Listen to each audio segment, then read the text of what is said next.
Imagine standing in a cold stone-walled chamber, the air thick with fear, knowing one wrong word could seal your fate. What if I told you that in medieval Europe, thousands faced this nightmare under a shadowy system that hunted heretics with ruthless precision?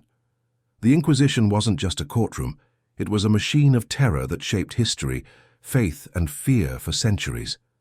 Today we're pulling back the curtain on its darkest secrets, from hidden torture chambers to trials. That broke the human spirit. Stick with me because what you're about to learn will change how you see the Middle Ages forever. Let's dive into a world where truth was a dangerous game, and no one was truly safe. Picture Europe in the late 12th century. The Catholic Church is the heartbeat of society, guiding everything from kings' crowns to peasants' prayers. But there's a problem brewing. Ideas are spreading, ideas the Church calls heresy. Groups like the Cathars in southern France are preaching beliefs that challenge the Pope's authority, saying the material world is evil and the Church is corrupt. To the Church, this isn't just a theological debate, it's a threat to the very fabric of Christendom. So in 1184, Pope Lucius III issues a decree called Ad Abolendum, launching what we now call the medieval Inquisition.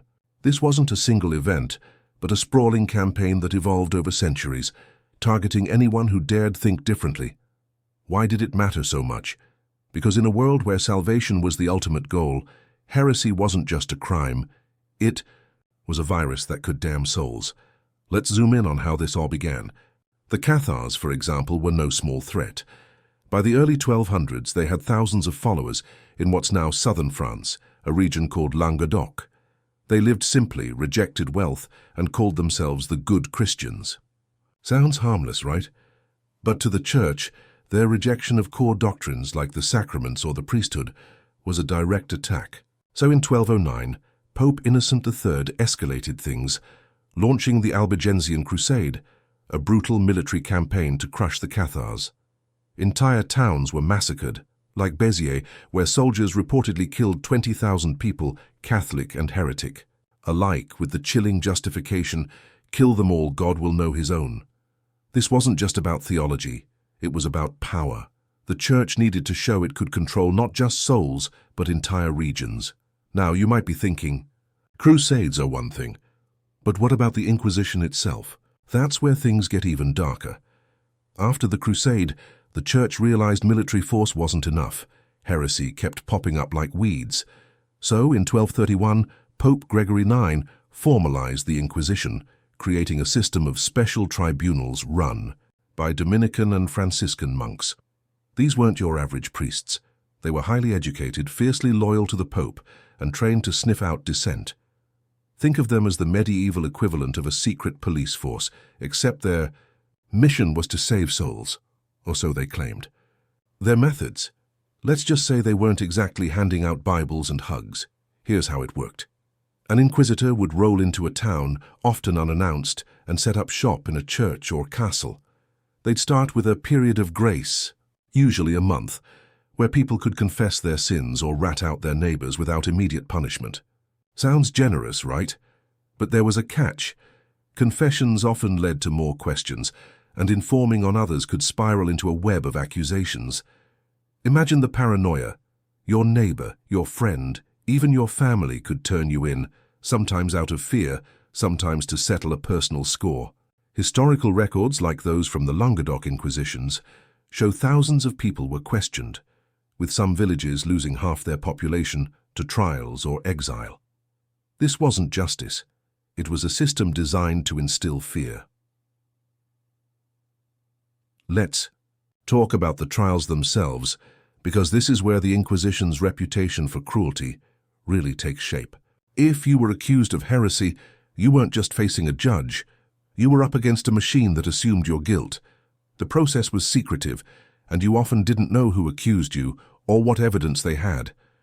Inquisitors used a manual called the Directorium Inquisitorum, written by Bernard Gui in the 14th century, which laid out how to interrogate suspects.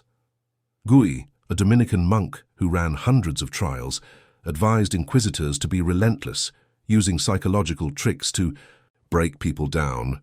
One tactic was to ask vague questions like, "Have you ever strayed from the faith?" If you hesitated, that was evidence. If you answered confidently, they'd twist your words. It was a no-win situation. Now, let's address the elephant in the room: torture. Yes, it happened, but not quite like the horror movies depict. The church had strict rules. Torture was a last resort, only used if the inquisitor believed you were lying. But those rules were flexible. Methods like the strappado, where your hands were tied behind your back and you were hoisted until your shoulders dislocated, were common. Waterboarding or simulated drowning was another favorite. The goal wasn't to kill you, but to make you confess. And confess you would, eventually.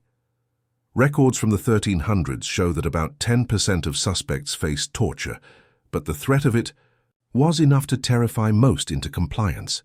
The church justified this by saying they were saving your soul, but to the person dangling from a rope, that was cold comfort. You might be wondering, who were these heretics really? Were they all dangerous rebels? Not at all. Many were ordinary people caught in the wrong place at the wrong time. Take the case of Marguerite Porete, a French mystic in the early 1300s. She wrote a book called The Mirror of Simple Souls, which described a personal, almost mystical connection to God. To her, it was devotion. To the inquisitors, it was heresy, because it bypassed the church's authority. Marguerite refused to recant, even under pressure, and in 1310 she was burned at the stake in Paris. Her story wasn't unique. Women, especially those who spoke out or practiced folk healing, were easy targets. The Inquisition didn't just hunt big-name heretics. It went after anyone who seemed different. Let's shift gears and talk about why the Inquisition wasn't just a religious witch hunt. It was a political tool. Kings and nobles often worked hand in hand with inquisitors to consolidate power. Take Philip IV of France, who used the Inquisition to destroy the Knights Templar in the early 1300s. The Templars were a wealthy, powerful order of warrior monks, and Philip owed them a fortune. So he accused them of heresy, sodomy, and devil worship. Wild claims with little evidence. The Inquisition ran the trials, and by 1314 the Templars were disbanded, their leaders burned, and Philip got to keep their wealth. This wasn't about faith, it was about money and control. Across Europe, rulers saw the Inquisition as a way to eliminate rivals or seize property, all under the guise of piety. But it wasn't all doom and gloom. The Inquisition had another side, one that's less talked about. It was also a machine of bureaucracy, obsessed with record-keeping. Inquisitors wrote everything down, from confessions to sentences, creating some of the most detailed historical records we have from the Middle Ages. These documents, like the registers of Jacques Fournier, an inquisitor who later became Pope Benedict XIII, give us a window into medieval life. Fournier's interrogations in the 1320s, preserved in the Vatican archives, reveal not just heresy but everyday details: what people ate, how they prayed, even their love lives. Without the Inquisition, we'd know far less about the medieval world. It's a strange irony. The same system that destroyed lives also preserved them on paper. Now let's explore the human cost.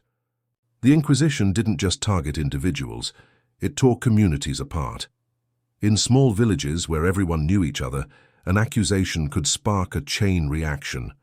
Families were divided, friendships shattered. Some people fled, becoming outcasts, while others lived in constant fear of a knock at the door. The psychological toll was immense. Imagine waking up every day knowing a single rumor could land you in a dungeon.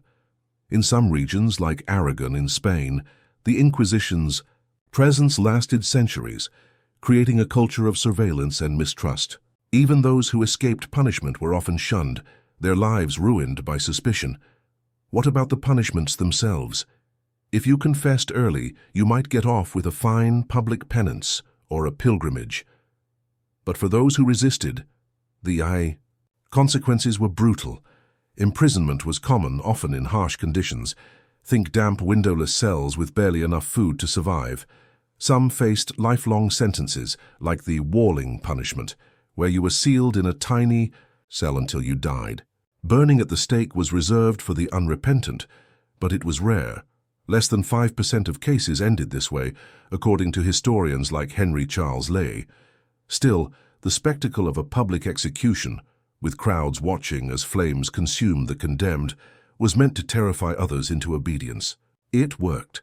Let's take a moment to reflect on the bigger picture. Why did the Inquisition last so long, nearly 600 years in some forms? It wasn't just about crushing heresy. It was about control in a world where change was scary. The Middle Sea. Ages were a time of upheaval. Plagues, wars, and new ideas were shaking the foundations of society. The Church and the kings who backed it used the Inquisition to maintain order, to keep people in line. But it came at a cost. The fear it spread stifled free thought, silenced voices, and left scars that lingered long after the last heretic was tried. By the 15th century, the medieval Inquisition was fading, replaced by the more infamous Spanish Inquisition, but its legacy shaped how we think about justice, faith, and power. So what can we learn from this today? The Inquisition reminds us how fear can twist even the noblest intentions. The Church believed it was protecting souls, but in doing so, it crushed lives. It's a cautionary tale about what happens when authority goes unchecked, when dissent is seen as dangerous. As Americans and Europeans, we value freedom of thought and speech, but the Inquisition shows how fragile those freedoms can be. It's also a reminder to question narratives then and now. Who gets labeled a heretic today and who decides? Before we wrap up, let's talk about why this matters to you. Maybe you're fascinated by history, or maybe you're just curious about the darker side of the past. Either way, the Inquisition isn't just a dusty old story. It's a mirror, reflecting human nature. It shows us how fear, power, and belief can collide in ways that change the world. If you've ever wondered how far people will go to protect what they think is right, this is your answer. And if you're thinking, wow, this is heavy, you're not alone. That's why I love diving into these stories. They make us think, they make us feel, and they remind us why history isn't just about dates and names. If you found this journey into the Inquisition's dark secrets gripping, I'd love to hear your thoughts. Drop a comment below. Maybe share what surprised you most or what you'd like to explore next. And if you enjoyed this, hit that like button and subscribe so you don't miss our next video. Trust me, you won't want to skip it. We're diving into the wild world of Viking raids, where fearless warriors reshaped medieval Europe. It's called Unveiling Medieval Viking Raids, Medieval Warriors, and it's packed with epic tales you'll love. See you there.